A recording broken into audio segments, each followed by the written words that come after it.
been about a month since I posted a video, and it has been a busy month. We've been pushing real hard to get things done so that we could heat. It's the beginning of November, and the forecast for this week has really some days toward the end of the week that are going to be highs in the 20s and lows in the teens. And so it's really important for us to be able to get insulation back in place so that we could get the furnace going. So that's really been for a good part of the summer, but really October especially, a press to get things ready. We've been doing a lot of wiring. HVAC work has been done. I'll just show you, all the heat runs are in. This stuff is up and running. You can probably hear the furnace running right now, and so we are heating. Sheetrock had to go on the ceilings, and all of this was so that this insulation could go on. So I'm down in the basement right now. One of the things we decided to do when we were doing the work was to go ahead and remove all the sheetrock, even down here, and insulate this stuff, and I'm glad we did. This is really going to be a cost saver for us in the end. All the rims are now sprayed with closed cell foam. That end wall all done.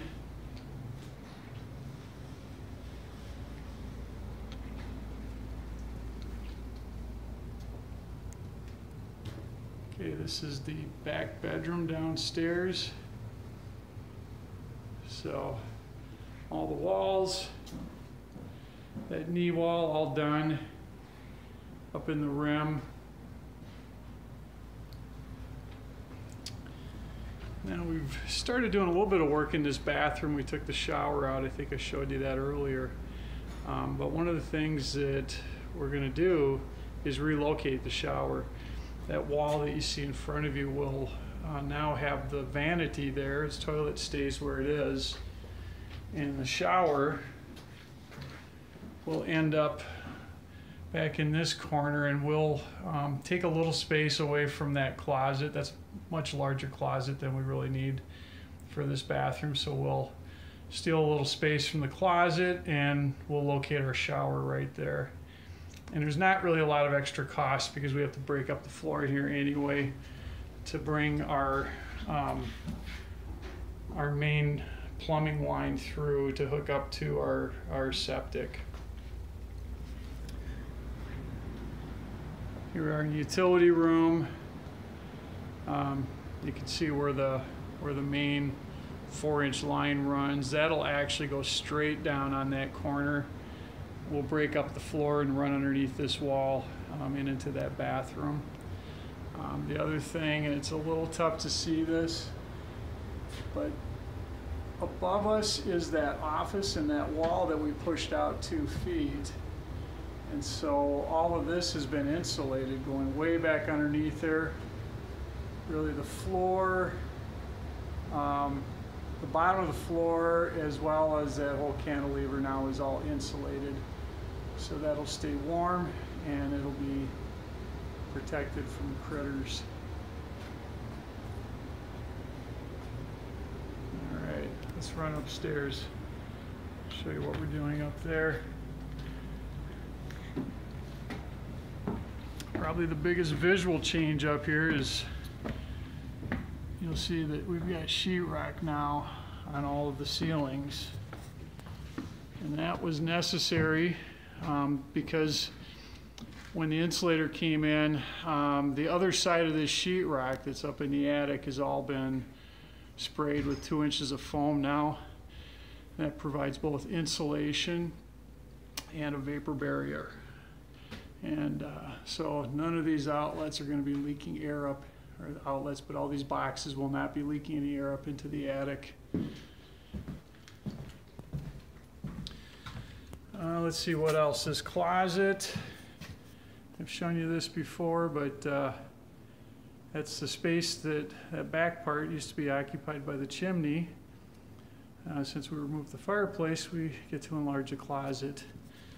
So this will be kind of a little narrow walk-in closet with shelving back in here. And then this is the guest bedroom. Windows are in too, I didn't mention that. All the remaining windows have been installed. Sheetrock and insulation. Same with the bathroom. And the office.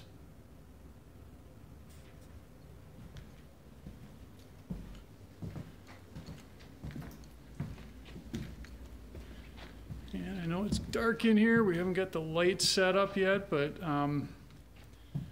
this is the old garage. Now I'm in the master bedroom.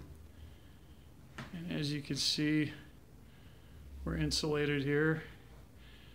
That back wall there, we just put insulation bats in because in the spring, that will be an interior wall once we continue on adding the mudroom. I'll walk you into the kitchen.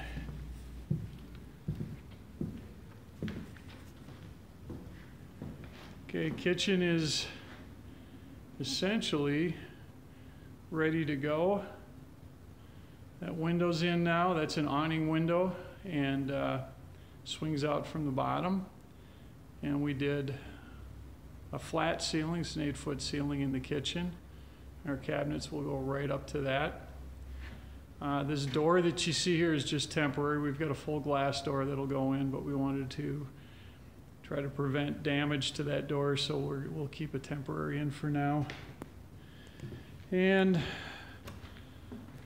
the living room, the only change since the last time here, again, is sheetrock on the ceiling. So you can see that vault now very clearly.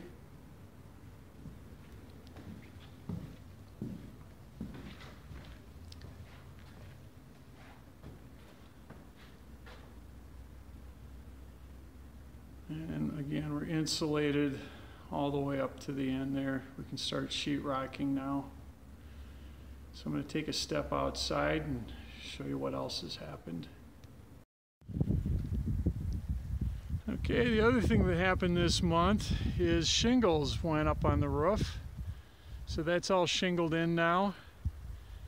And the soffit framing is in. Last time I shot a video at the beginning of the month, that wasn't done. We still have to skin the soffit. It's there.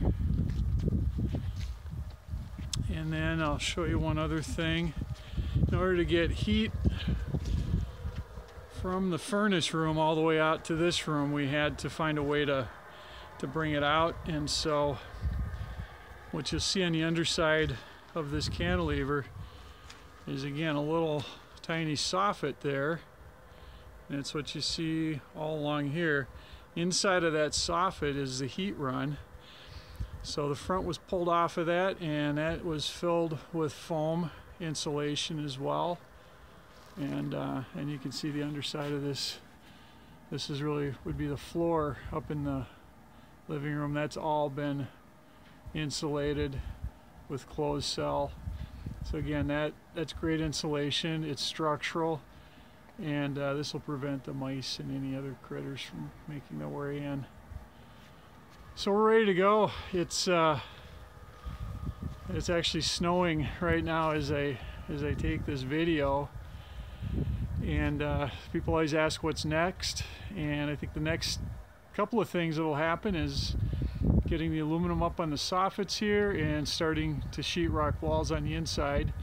Let's see, about a little over a week ago, we passed our inspection for framing, mechanical, plumbing, and electrical, at least as far as where it was framed. And then today we passed the insulation inspection, so we're good to go. We can start to sheetrock. So the rest of the work now, besides the soffits, hopefully should be indoors for the rest of the winter.